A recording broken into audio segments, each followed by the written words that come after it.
नमस्कार, मेरा नाम है अनुज। आज हम भारत और भूटान के बीच संबंधों को जानेंगे। भारत और भूटान के बीच संबंधों को जानने के लिए आपको मेरी बातों को ध्यान से सुनना होगा।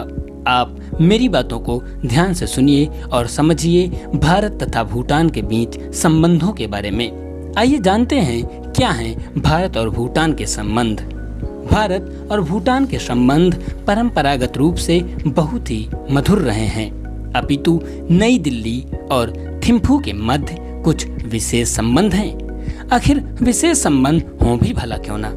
भारत के पड़ोस में और पूर्वी हिमालय की गोद में विद्यमान एशिया के सबसे छोटे देशों में से एक भूटान भारत के साथ 699 किलोमीटर लंबी सीमा रेखा साझा करता है। भारत के 4 राज्य सिक्किम, पश्चिम बंगाल, असम और अरुणाचल प्रदेश भूटान के साथ सीमा साझा करते हैं। भूटान एक बौद्ध धर्मावलंबी देश है और बौद्ध धर्म भारत में ही विकसित और पल्लवित हुआ।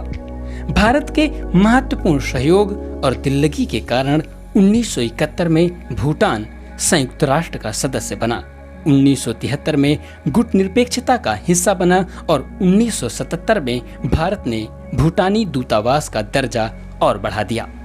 1865 ईस्वी की सिंचुला संधि में भूटान को एक तरह से भारत की एक रियासत का दर्जा प्रदान किया गया।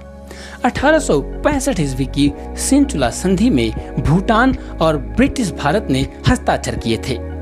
1910 ईस्वी की पुनर्वास संधि के द्वारा ब्रिटिश सरकार ने भूटान के आंतरिक मामले में हस्तक्षेप नहीं करने और बदले में भूटान ने विदेशी मामलों को भारत सरकार के निर्देशन में संचालित करने का आश्वासन दिया। स्वतंत्रता के बाद 1949 ईस्वी में भारत सरकार और भूटान के मध्य एक संधि हुई। 1949 ईस्वी की इस संधि के तहत दोनों देशों ने चिरस्थायी शांति एवं मित्रता को सुनिश्चित करने का आश्वासन दिया। 1949 ईस्वी की इस संधि की धारा 2 के तहत भूटान सरकार अपने विदेशी मामलों को भारत सरकार की सलाह से संचालित करेगी।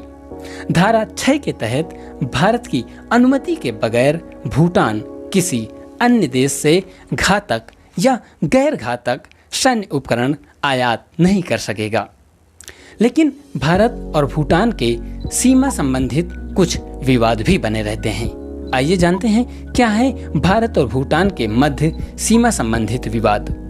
चीन अपनी विस्तारवादी नीतियों के तहत भूटान के डोकलाम पर कब्जा करना चाहता है ताकि चुंबी घाटी से सिलीगुड़ी कॉरिडोर यानी चिकन नेक पर नजर रख सके और जरूरत पड़ने पर सिलीगुड़ी कॉरिडोर यानी चिकन नेक को विखंडित करके पूर्वोत्तर भारत को शेष भारत से जुदा कर सके। हाल ही में भूटान के प्रधानमंत्री ने एक पत्रकार को बयान दिया था कि डोकलाम चुंबी घाटी विवाद में चीन भी एक पक्षकार है, तो भारत को यह बात पसंद नहीं आई, जो पसंद करने लायक भी नहीं थी। हालांकि भारत और भूटान बहुआयामी दृष्टिकोण के सभी पैमानों पर कम से कम अब तक खरे उतरे हैं, संभवतः आगे भी खरे उतरेंगे। अभी हाल ही में भारत के भूटान को 5 वरदान दिए हैं, यानी कि भारत ने भूटान को 5 वरदान दिए। कौन कौन से? नंबर 1, भूटान की 5 वर्षीय योजना को ज्यादा वित्तीय मदद देना। नंबर 2, भूटान के कृषि उत्पादों के निर्यात को बढ़ावा देना। और नंबर 3, भूटान को ज्यादा कर्ज की सुविधा प्रदान करना। नंबर 4, इंटीग्रेटेड चेक पोस्ट बनाना। नंबर 5, कोकराझार से गेलिफू के बीच रेल लिंक जोड़ना। भारत ने भूटान को 5 वरदान दिए हैं। नंबर 1, भूटान की 5 वर्षीय योजना को ज्यादा वित्तीय मदद देना। नंबर 2, भूटान के कृषि उत्पादों के निर्यात को बढ़ावा देने हेतु अधिक सहूलियत प्रदान करना। नंबर 3, ज्यादा कर्ज की सुविधा प्रदान करना। नंबर 4, इंटीग्रेटेड चेक पोस्ट बनाना। नंबर 5, कोकराझार से लेकर गेलिफू के बीच डायरेक्ट रेल लिंक बनाना। आइए जानते हैं कलादान परियोजना के बारे में। कलादान परियोजना, यह परियोजना न केवल भारत के चिकन नेक यानी सिलीगुड़ी के खतरे को खत्म कर देगा, बल्कि आर्थिक सहयोग भी प्रदान करेगा। इसके तहत भारत बांग्लादेश, म्यांमार के बंदरगाहों को विकसित कर रहा है, जिससे पूर्वोत्तर भारत समस्त भारत के रूप में विकसित, पल्लवित और सुरक्षित हो सकेगा। यानी कि कलादान परियोजना के तहत भारत अपने जो सिलीगुड़ी कॉरिडोर है, जो चिकन नेक कॉरिडोर है, उसके टूटने का भय खत्म कर दिया है। इसी परियोजना के तहत, कलादान परियोजना के तहत भारत ने बांग्लादेश के चटगांव बंदरगाह, मोंगला बंदरगाह और म्यांमार के सितवे बंदरगाह को विकसित किया है, जिसके माध्यम से भारत अपने बंदरगाहों से, हल्दिया बंदरगाह से और कोलकाता बंदरगाह आदि से सामग्री या सेना आदि को भेजेगा और बांग्लादेश के चटगांव, मोंगला बंदरगाह, म्यांमार के सितवे बंदरगाह, इन बंदरगाहों का प्रयोग करते हुए भारत सीधे पूर्वोत्तर तक अपने सामग्री या सेना या जो भी जरूरतें हैं उनको पहुंचा सकेगा।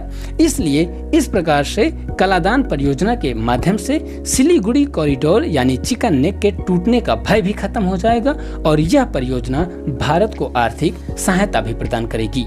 इसके तहत जो मिजोरम से म्यांमार तक कलादान नदी आती है, उसको विकसित किया जाएगा, ताकि म्यांमार के सितवे बंदरगाह से जो भी सामग्री पूर्वोत्तर तक पहुंचानी है वह म्यांमार के सितवे बंदरगाह भेजी जाएगी और सितवे बंदरगाह से नदी के माध्यम से सीधे माल या सेना जो भी जरूरत है पूर्वोत्तर के मिजोरम होते हुए समस्त पूर्वोत्तर के राज्यों में पहुंचाई जा सकेगी।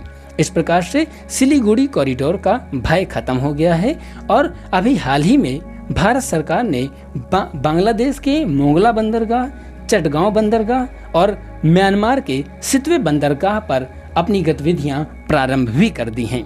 यानी कि इन बंदरगाहों का प्रयोग भारत करने भी लगा है।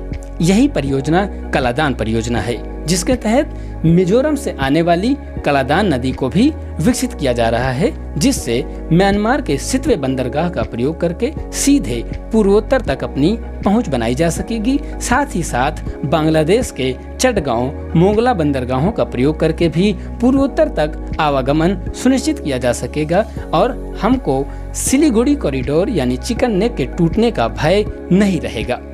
अब आइए भूटान और भारत के संबंधों का निष्कर्ष जानते हैं। क्या है निष्कर्ष भारत और भूटान के संबंधों का?